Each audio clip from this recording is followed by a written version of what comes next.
This is Busted Pencils, fully leaded education talk. Here are your hosts, Dr. Tim Slecker and Dr. Johnny Lupinacci, educated educators talking education. Yes, it is Busted Pencils, fully leaded education talk, educated educators talking education. Wednesday classes in session. Johnny Lupinacci, good to see you, my friend. How are you? That's good, man. You know, it's always a good day teaching when we get together and then at the end of the day have great conversations about education. So I couldn't be happier to be here.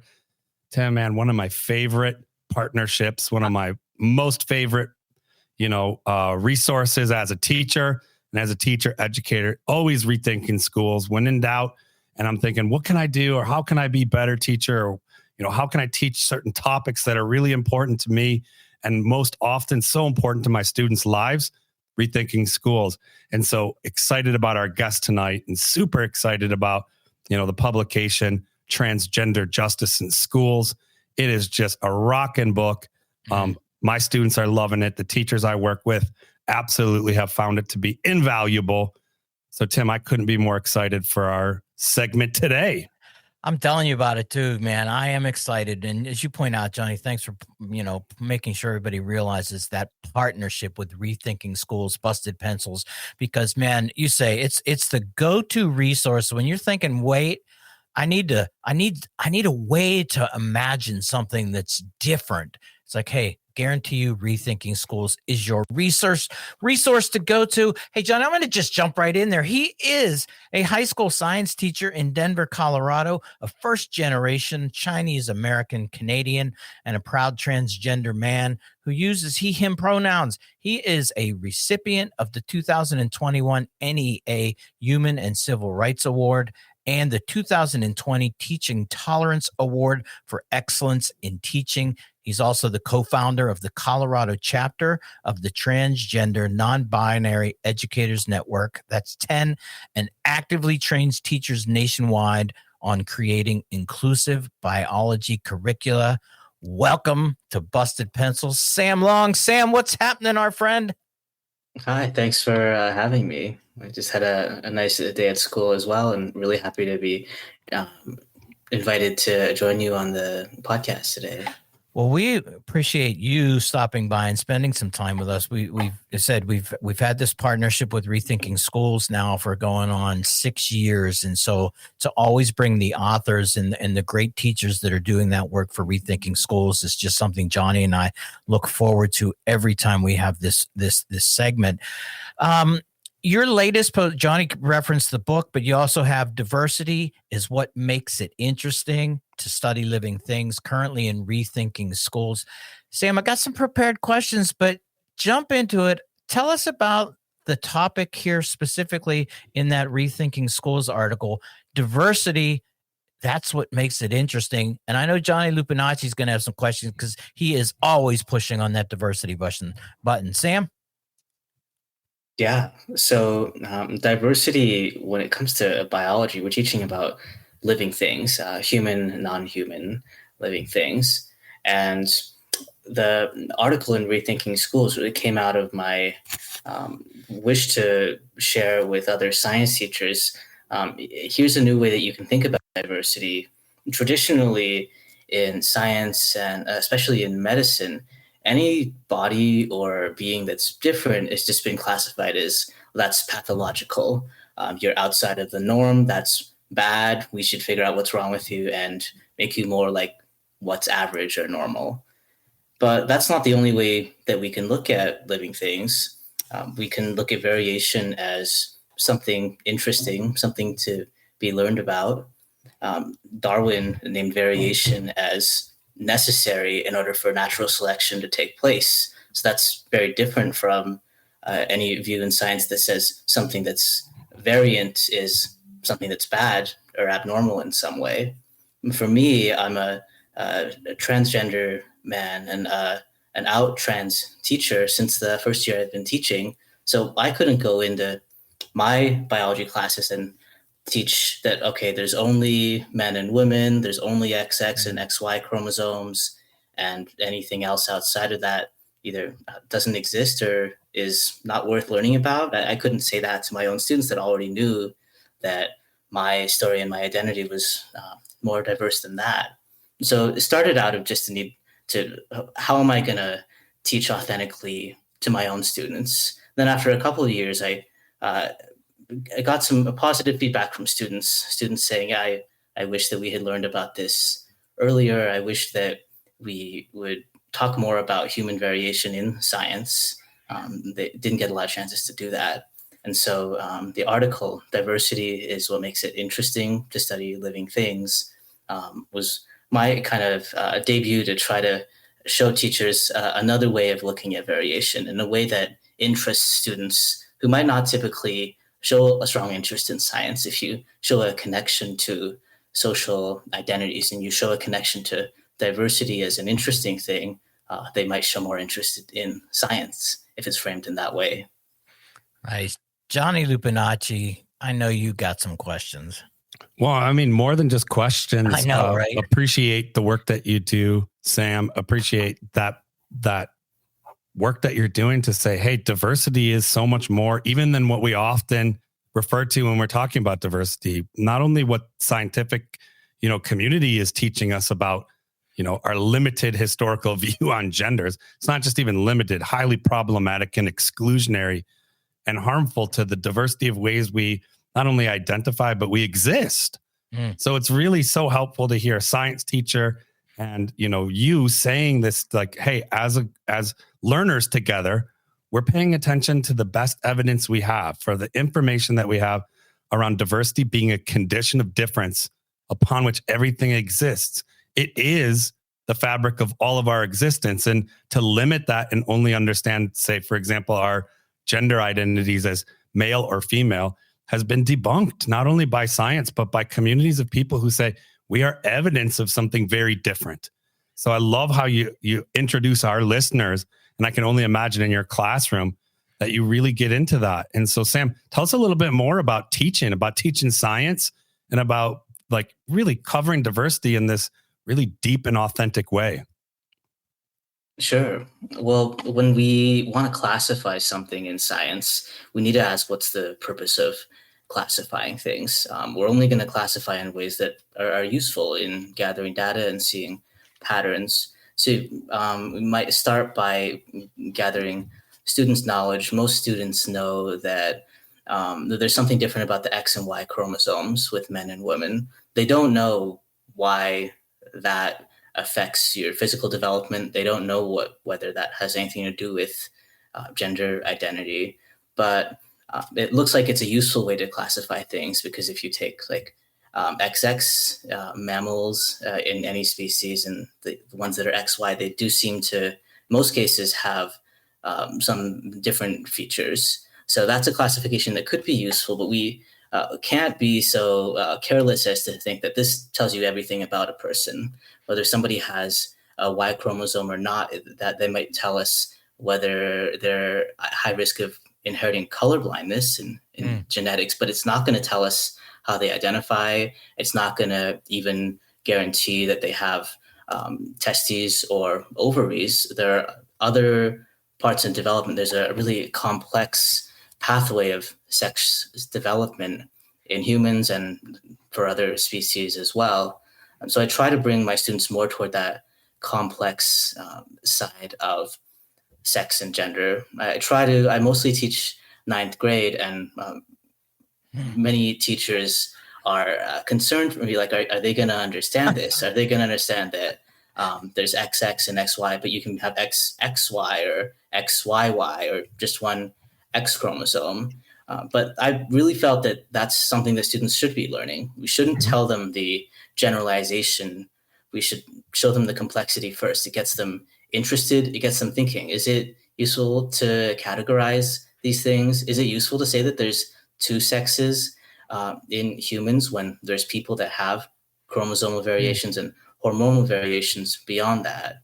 Is it useful to say men should get a prostate cancer screening when you really mean anybody with a prostate, no matter how you identify, should probably get that screening?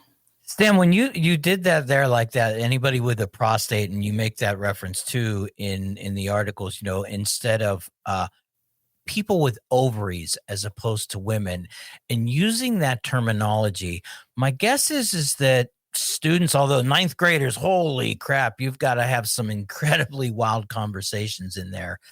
But I wonder this though too, a little bit when a student, a ninth grader, goes home and says, Mr. Long was talking to us, and he kind of put forward that maybe we should refer to people with a prostate, people with ovaries. And, has there ever been a time where a parent has said, hey, Mr. Long, we're having a little of a tough time with this. And if so, if you can talk about that, or if how any teacher right now who's listening to the show saying, wow, I want to dig into this the way Sam, Johnny, and Tim are talking. I'm worried though. Help them understand how to address that worry, because we know it's a real concern, particularly in 2024, the culture war's fully ablazing. Definitely. And so the language of, say, somebody with ovaries, it's going to be really useful if we're talking about the production of sex cells. Someone that with ovaries can produce a different quantity and size of sex cell compared to someone with testes. It is not given as a replacement for a broad replacement for the word woman or man. So we might be talking about people with ovaries in that lesson about meiosis and the production of sex cells. But when we're dealing with, maybe in the next unit, talking about genetic inheritance, it's going to be more, most genes are not inherited through an X chromosome. But if it were a sex-linked trait, we would be talking about people with two X chromosomes versus people with one, because that's what's going to make the difference as to how many copies of that gene you can carry. And so I try to make it clear to students, this is a functional piece of language that we're using, and we do need to be precise and say what we mean, rather than use sex as a shortcut that's going to be insufficient in describing the processes we're talking about. And I have had families ask questions saying, I didn't know we were learning about gender in your science class, or I didn't know that you guys would be talking about transgender. These usually I feel the concern comes out of they don't know what we're going to be talking about. They, as an adult, may have not learned the complex science, or may not have made that connection that complexity is in every aspect of science. And so why would we treat issues of sex any differently from other aspects of science? Typically, the idea that some of my students might think, oh, he's Mr. Long saying people with testes, that must mean that like maybe we're not allowed to say men in this class, which is definitely not the case. So we'll say men anytime we're talking about a group of people that are men, but I draw their attention to the function of the language. If we were to say, men are 90% more likely than women to be colorblind, first, would anyone that hears us, that they wouldn't really know, are we talking about just people who identify as men, people who are legally men, people who have testes? What do you mean by that when you say that? And they wouldn't be understanding the scientific basis. And so in that case, we would say someone with one X chromosome more likely to inherit colorblindness, because that's the chromosome in which you're carrying the colorblindness gene. Oh, I love this, Sam. It's so inspiring because we talk a lot here on Busted Pencils, and I think a lot of us radical educators are excited about, this generation of young people who are pushing their teachers to be better scientists, better writers, better all these things. And I'm just curious, you've mentioned it a little bit, the engagement of your students and the value they see in this, but tell us a little bit about how they inspire you and what you're seeing in this future generation that's coming out. I was really nervous the first time I was planning out this upcoming lesson. I knew that the base material had this, felt really uncomfortable stuff about intersex, where it just treated it as a disease and treated it as something to be regarded as abnormal. So I wrote through my notes, how am I planning to present it? How am I planning to respond to the questions from the students? And I guess I was so nervous that I knew I wanted to do it, but I was so worried that there would be criticism from students that after I said all my stuff, no one said anything. The students just kind of nodded, but I said, thank you, because I just felt so nervous presenting this, something that felt so personal to me. I'm not someone who's intersex, and I explained the difference between intersex and transgender. But after that first lesson, a student stayed after class and said, I'm glad that you taught us about this. I've taken other biology classes, and this is the first time any issue of sex, gender, and sexuality has come up. And the student said, well, I'm bisexual. I'm really glad that it's something that we can learn about. Maybe we can learn more about it when we talk about evolution, because he wanted to talk about what's the basis of sexuality in human evolution. And so there's always students in each class who have that interest. Sometimes it's students who they're just glad that the science lesson is bringing in something about social identity, something for them to show empathy about and to find patterns in. And there's students who are openly or not openly transgender themselves, students who have friends, are allies, have family members who are directly impacted by the accuracy of language we use. A lot of students or teachers that I work with, they express that they want to talk about parents and relationships and family in a way that includes the different kinds of families that we have, not just when it comes to gender and say someone having two moms, for example, but their students being raised by their grandparents, students in foster home. And many teachers and many students do recognize the need for language that actually describes how our society is and the variation that we see. Many students want to learn it right the first time and not have me teach them some huge generalization that needs to be added on. It would be kind of to a student that like understands intersex and variations. It would be like teaching students that there's 20 letters in the alphabet and then saying, well, there's 6 more after that. Well, why would you do that?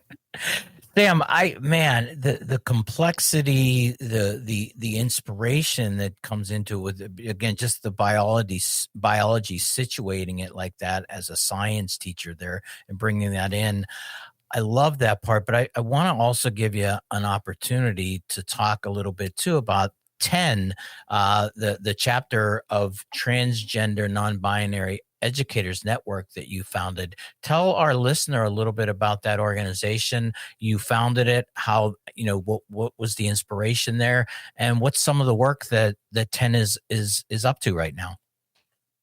Well, the Transgender Educators Network, mostly a North American-based listserv group, was started by a friend of mine, Harper Keenan, in around 2015.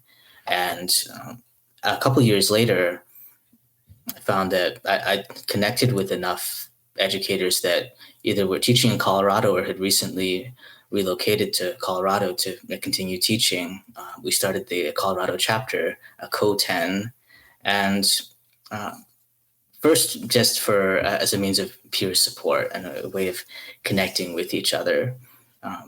We were all navigating similar issues in regards to how open do we want to be about our identity?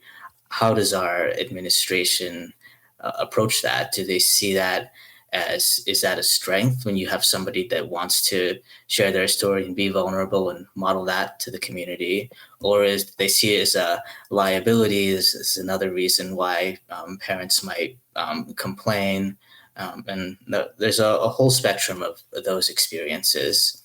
A lot of transgender educators want to share about their identity in some way, and mostly that they wanted to know that they would be supported as any other teacher. Nobody wants to be seen for their liabilities or their weaknesses. They want to be known for their strengths and what is unique that they can bring to their team and their school. So a big piece of the work was increasing our visibility. I don't think most principals even have that on their radar. I could have a teacher who's transgender. I could have a teacher who's I didn't know they're transgender, and all of a sudden they want to transition. So we hosted some panel discussions at some local education related events, and our visibility, aside from, say, to other educators, it did a lot for students to see that there's trans teachers. Maybe there's none in my school, but there's trans teachers that are in front of students every day. And even if we do nothing else, we are a living example that it's possible to be a healthy and happy trans adult. Most of the time in schools, you don't see that. You see students, you hear about students, you hear about how at-risk transgender youth are, and you hear about all the ways in which they're not being properly served by their schools sometimes. And even adults might not realize, well, there's trans adults. The only reason they might not be as visible and as present in our education settings is something is stopping them from entering education. Something is stopping them or pushing them out or making it difficult for them to be a teacher. That's excellent, Sam. Hey, listener, if you're vibing with this, because we certainly are, this is excellent stuff. Remember, if you have a comment or question, you can always call or text us at 608-557-8577. Before we leave, though, Sam, tell our listeners where they can get more of this. You referenced your article. I talked about the Transgender Justice book, but let our listeners know where they can connect with your organization and they can learn more from your wise ways and your courageous teaching. Definitely. So if you're a transgender educator, trans or non-binary, or want to receive support from the group, then transeducators.com is where you can join the listserv. If you're a science teacher, teach about families, bodies, or reproduction in any way, including health, you can find a lot of ready-made resources at genderinclusivebiology.com, and a way to directly connect with us as well. Hey, that's excellent. Listeners, we love it. We love that you're listening. Sam, we are inspired by your teaching and the hard work that all the folks at Rethinking Schools are doing. So check out all those resources. This is Busted Pencils, educated educators talking education. Thanks for busting pencils with us. It's been a pleasure. Thanks. Our thanks to Sam Long. And as we end every episode, here is your moment of Zen.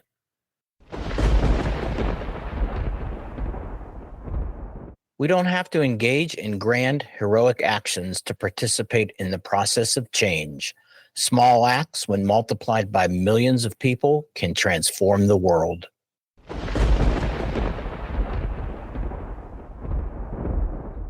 Thanks for listening to Busted Pencils. Make sure you download the Civic Media app. Go to the website. You can download podcasts, or, make sure you're subscribed at your favorite podcast listening device.